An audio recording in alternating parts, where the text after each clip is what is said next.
Jaksa Agung naik banding nggak? Naik banding ya? Naik banding. Vonisnya ya 50 tahun begitu kira-kira itu. Seolah tidak ada keadilan, maling-maling kecil saja hukumannya berat-berat. Kalau nggak salah ada nenek-nenek yang mencuri kayu di penjara 5 atau 6 tahun.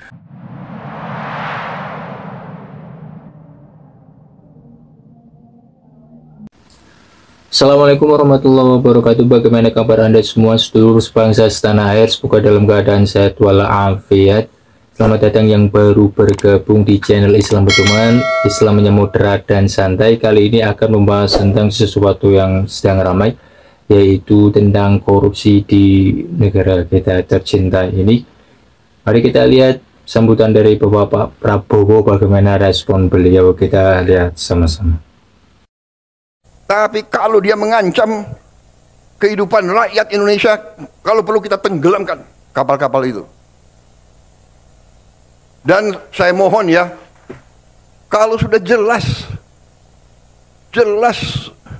melanggar, jelas mengakibatkan kerugian triliunan, ya semua unsurlah. Terutama juga hakim-hakim ya, vonisnya jangan terlalu ringan lah.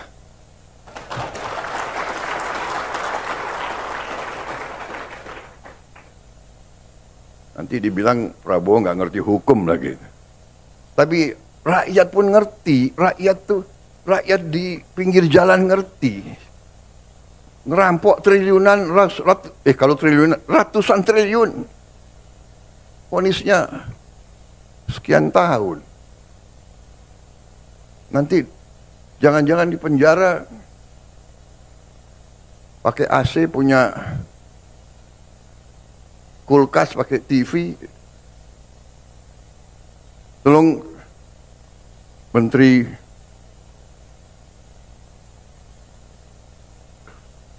Pemasyarakatan ya, Jaksa Agung naik banding nggak? Naik banding ya? Naik banding. Vonisnya ya 50 tahun begitu kira-kira itu. Baik, itulah pendapat dari beliau, sambutan dari beliau, yaitu tentang bagaimana mekanisme dari hukuman seseorang yang korupsi 300 triliun kemudian dihukum dengan hanya tahunan saja. Bahkan beliau meminta untuk mengajukan banding. Kenapa? Untuk dihukum selama 50 tahun. Bahwa Bapak Prabowo merasa tidak adil dan juga menekankan kepada Jaksa Agung untuk banding. Rakyat semua sudah tahu, karena dunia sekarang adalah bukan 30 tahun ke belakang, melainkan sekarang sudah mempunyai HP yang mana informasinya itu cepat kepada kita semuanya, teman-teman. Korupsinya bukan puluhan triliun, melainkan ratusan triliun. Seolah tidak ada keadilan, maling-maling kecil saja hukumannya berat-berat. Kalau nggak salah ada nenek-nenek yang mencuri kayu di penjara 5 atau 6 tahun. Kalau nggak salah, ini korupsinya yang disampaikan oleh beliau adalah ratusan triliun yang divonis hanya tahunan saja. Kata Bapak Mahfud dalam suatu wawancaranya, kalau nggak salah, bahwa kalau menghukum atas dasar sopan dan kasihan, kalau nggak salah, maka maling pertama yang harus dibebaskan adalah maling kecil. Itu kata Pak Mahfud MD. Ya benar sekali ya, kalau mereka pasti akan melakukan sopan di hadapan hakim supaya mendapatkan keringanan hukum dan lain sebagainya. Itu pendapat dari Prof Mahfud MD. Kita lanjut video selanjutnya, yaitu komika, yaitu stand up komedi yang mengkritik juga, yang dengan gaya ciri khasnya yaitu kakek-kakek. Kita lihat sama-sama videonya, teman-teman. Percaya nggak kalau sebenarnya koruptor yang ketangkep korupsi itu malah untung? Kalian mesti tahu berita ini biar hidup kalian makin kocak. Suami artis yang korupsi timah 210 triliun, dendanya cuma 1 miliar. Sisanya masih banyak, bos. Yang gak heran, kok masih ada yang belain? Korupsinya bukan 210 triliun. Itu sudah termasuk kerusakan alam. Ngapain belain koruptor? Cuman gara-gara mukanya ganteng. Emang waktu mereka naik jet pribadi, kalian diajak? Waktu mereka jalan-jalan ke Disneyland, kalian dibawain oleh-oleh? Sekarang aja korupsinya triliunan, dendanya cuma 1 M kawan. Sisanya masih segudang boy. Kalau duit banyak di penjara dijamin santai kawan. Fasilitas nyaman, ujung-ujungnya hukuman dapat potongan. Alasannya klasik, karena berkelakuan baik. Makanya Kak bilang kalau ketangkap korupsi bukannya rugi, malah untung. Kalau kalian setuju sama Kak, tolong komen dan share video ini. Menurut Kak, korupsi dalam bentuk apapun, si koruptor dan keluarganya harus dimiskinkan. Biar para oknum nih pada takut buat korupsi. Kalau nggak takut berarti...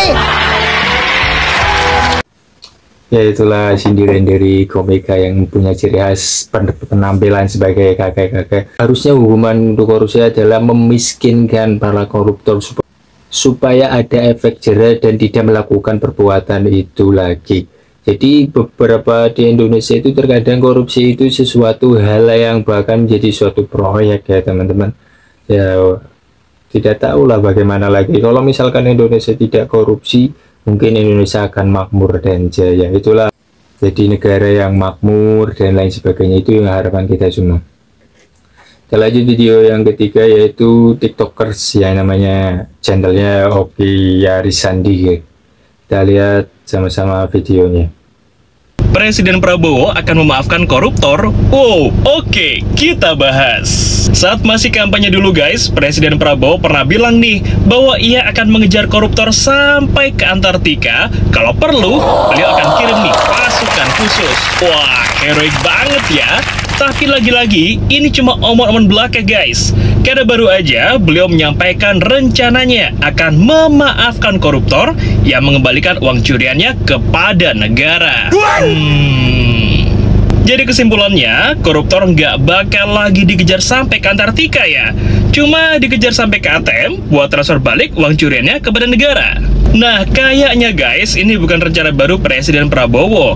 Karena Menko Kumham Imipas, Yusril Iza Mahendra bilang nih, bakal ada ribuan koruptor yang akan menerima amnesti atau pengampunan dari pemerintah. Beliau juga bilang nih, kalau memenjarakan koruptor itu nggak ada manfaatnya. Saya jadi penasaran nih, kalau koruptor bakal dimaafkan pas ngembaliin uang negara, nah kasus Pak Tom Lembong bakal gimana ya? Kan nggak ada kerugian negara yang ditimbulkan dari tuduhan korupsinya. Jadi Pak Tom harus ngapain ya biar dimaafin sama Presiden Prabowo? Nah, kalau teman-teman sendiri gimana? Siap memaafkan koruptor di bawah kepemimpinan Presiden Prabowo? Ya itulah pendapat dari beliau, yaitu koruptor itu hanya dikejar, katanya Pak Prabowo duluan berpidato bahwa kok saya akan kejar koruptor sampai ke Antartika.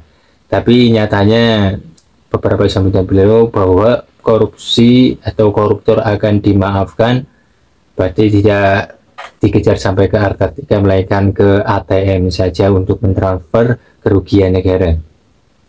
Koruptor kalau dimaafkan nantinya akan timbul atau para koruptor akan lebih berani lagi ya, karena mereka tahu ketika ditangkap akan dimaafkan, yang penting uang kerugian negara dikembalikan.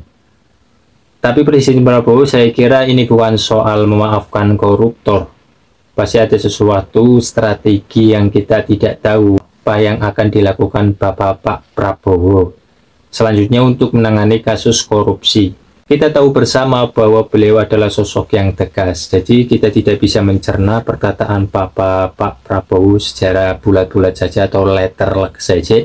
Pasti ada makna di balik itu secara kontekstualis, yang mana beliau yang tahu tentang strategi itu, teman-teman. Bahwasanya korupsi merupakan perbuatan yang tercela, teman-teman, karena di dalam agama Islam itu dilarang untuk korupsi karena perbuatan yang sangat tercela. Dalam salah satu hadis diterangkan bahwasanya Rasulullah SAW pernah bersabda, barang siapa yang kami tugaskan sesuatu perkara atau pekerjaan dan telah mendapatkan upah, kemudian apapun yang diambil selain itu upahnya, itu adalah harta yang curang atau korupsi dalam pandangan Islam.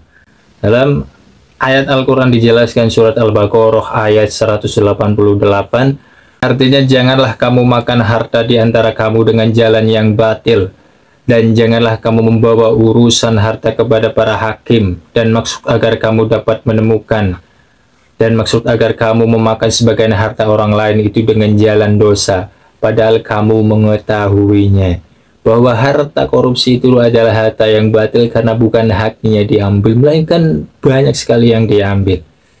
Surat An-Nisa juga dijelaskan bahwasanya ya ayyuhalladzina amanu la ta'kulu amwalakum bainakum bil batil. Batil itu bisa dikatakan adalah mengambil haknya orang lain atau mengambil dengan secara paksa ataupun secara diam-diam dengan memanipulasi data. Dalam Islam untuk berkorupsi, maka untuk pejabat-pejabat yang beragama Islam harusnya lebih takut dan mencontohkan, jangan sampai mengikuti beberapa orang-orang yang sifatnya sekularisme atau mereka orang yang duniawiyah. Misalkan seorang muslim mendapatkan suatu jabatan, maka memberikan kebijakan-kebijakan untuk maslahat sesama atau sesama bangsa Indonesia supaya bangsa Indonesia itu makmur. Itu saja yang bisa saya sampaikan. Jika ada pendapat yang kurang pas, maka berdiskusilah di sini di kolom komentar. Itu saja. Wassalamualaikum warahmatullahi wabarakatuh.